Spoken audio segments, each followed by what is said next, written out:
की नई वीडियो में आप सभी का स्वागत है। हॉरर स्टोरी शुरू करने से पहले चैनल को सब्सक्राइब कर लीजिए, हमारे नई वीडियो की नोटिफिकेशन आपको आ जाए।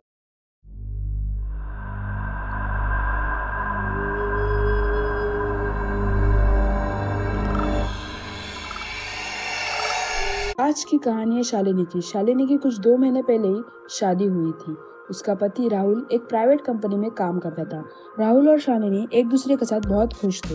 एक दिन राहुल के स्टाफ में से उसके दोस्तों ने वीकेंड में फैमिली के साथ कहीं घूमने का प्लान बनाया। राहुल घर आया और उसने शालिनी को प्लान बताया और शालिनी ने सब पैकिंग कर ली और वो दोनों निकल गए। वो सब रेस्टोरेंट में पहुंच गए। उन्हें रेस्टोरेंट में आते आते रात हो गई थी। वो सब फ्रेश होके डिनर के लिए नीचे रेस्टोरेंट में आ गए। सबका डिनर हो गया था और सब एंजॉय कर रहे थे। शालिनी का सर बहुत दुख रहा था, इसलिए वो ऊपर रूम में जा रही थी। सीढ़ियों पे चल रही थी तो उसे ऐसा लग रहा था कि उसके पीछे कोई चल रहा है। उसने पीछे मुड़ के देखा तो कोई नहीं था। वो रूम के तरफ बढ़ने लगी। उसे फिर लगा कि उसके कोई पीछे चल रहा है, पर कोई भी नहीं था। वो रूम के अंदर आई, फ्रेश होके सोने चली गई। कुछ देर बाद राहुल कमरे में आया, वो भी सो गया। रात के 12 बजे शालिनी नींद में थी। उसे कुछ अजीब सी आवाज आ रही थी, जैसे उसे कोई उसके नाम से बुला रहा हो। शालिनी, शालिनी। वो नींद से झट से उठी। उसने बेड की दूसरी तरफ देखा तो राहुल सो रहा था। उसे लगा शायद उसका वो सपना होगा। वो वॉशरूम में आई तो वो हाथ धो रही थी तो उसका ध्यान आईने की तरफ गया तो उसने देखा कि आईने के सामने कोई खड़ा था। उस इंसान का चेहरा पूरा सफेद था। उसके गले पे भी रस्सी का निशान था, जैसे किसी ने उसका गला रस्सी से दबोचा हो। उस इंसान के मुंह से आवाज आई, शालिनी। शालिनी डर के मारे कांप रही थी। उसने जो पहले आवाज सुनी थी वो उसी की थी। उसे कहा यह सपना नहीं था।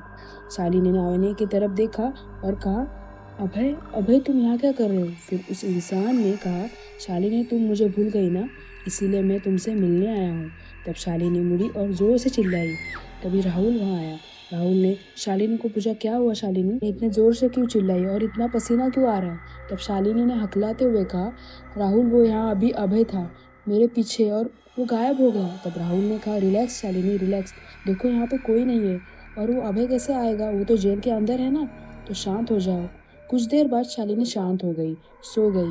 पर राहुल को ये समझ नहीं आ रहा था, अगर अभय जेल में है तो शालिनी को कैसे दिखा। और फिर उसे लगा कि ये शालिनी का शायद भ्रम होगा। वो भी सो गया। अगले दिन उन सब ने लंच किया और रात को रेस्टोरेंट में पार्टी थी। पार्टी चल ही रही थी पर शालिनी को बार बार कल की बात याद आ रही। कल उसने अभय को देखा और वो अचानक गायब हो गया। शालिनी ने अभय को कुछ 4 महीने पहले देखा था। बात ये थी कि शालिनी का कॉलेज का लास्ट ईयर था और अभय उसे बेइंतहा प्यार करता था, पर पूरा पागल था वो शालिनी के लिए। पर शालिनी को ये सब पसंद नहीं था। जब अभय ने उसे प्रपोज किया था तब शालिनी ने उसे मना कर दिया था। अभय शालिनी को स्टॉक करता था, छुपके छुपके उसका पीछा करता था। जब शालिनी को ये पता चला तो उसने ये बात अपने माँ बाप को बताई। शालिनी के पिता ने अभय की पुलिस कंप्लेंट कर दी। कुछ दिनों बाद शालिनी की शादी राहुल के साथ हो गई। शालिनी ने राहुल को अभय के बारे में सारी बात बता दी थी, पर अभय का यहाँ ऐसे अचानक दिखना शालिनी के मन में डर था कि एक बार अभय ने उसे कहा था कि अगर तुमने मुझसे शादी नहीं की तो मैं अपनी जान दे दूंगा। पर शालिनी ने सोचा कि अभय तो जेल में है तो वो जिंदा ही होगा, शायद ये मेरा भ्रम ही होगा। पार्टी खत्म हो गई थी। कल सबको निकलना था तो सब अपने अपने रूम चले गए। राहुल और शालिनी भी अपने कमरे में आ गए और सो गए। शालिनी को फिर से रात को अभय की आवाज आ रही थी, जैसे उसका वो नाम लेके बुला रहा हो। शालिनी ने आंखें खोली तो अभय उसके बिल्कुल सामने खड़ा था। अभय ने कहा, शालिनी मैं तुमसे बहुत प्यार करता हूँ और तुमने क्या किया, मुझे धोखा दिया। अब मैं तुम्हारा साथ कभी भी नहीं छोड़ूंगा। शालिनी शालिनी हिलने की कोशिश कर रही थी पर वो हिल ही नहीं पा रही थी, जैसे उसे किसी ने बांध के रखा हो। अभय उसके करीब आ रहा था, उसका गला दबाने की कोशिश कर रहा था। राहुल उठा और उसने देखा कि शालिनी पूरी तरह से पसीने से लथपथ थी और कांप रही थी और नींद में ही कह रही थी कि मुझे छोड़ दो अभय, मुझे छोड़ दो। राहुल ने शालिनी को उठाया और नींद से जगाया तो उसने रोते हुए कहा, अभय फिर से आया था यहाँ राहुल, फिर से आया था वो। उसने शालिनी से कहा, शांत हो जाओ, शांत हो जाओ शालिनी, तुमने शायद कोई बुरा सपना देखा है। तब शालिनी को एहसास हुआ कि उसने बुरा सपना देखा था। वो सोच रहा था कि बार बार शालिनी को अभय क्यों दिख रहा है। शालिनी डर के मारे बेहोश हो गई थी। राहुल ने डॉक्टर को फोन किया तो डॉक्टर ने कहा, इन्हें शायद किसी बात का बहुत बड़ा सदमा लगा है, आप इन्हें रेस्ट करने के लिए कह दीजिए। अगले दिन वो घर के लिए निकल गए। घर आने के बाद भी शालिनी को अभय का बार बार सपना आता था, जैसे उसका वो गला दबा रहा हो। इस बात से बहुत परेशान थी। एक दिन शालिनी के घर उसकी कॉलेज की दोस्त नीलम आई थी। बातों बातों में जब अभय की बात निकली तब नीलम ने कहा कि शालिनी, तुझे पता है क्या, तेरा वो पुराना आशिक अभय, उसने सुसाइड कर लिया।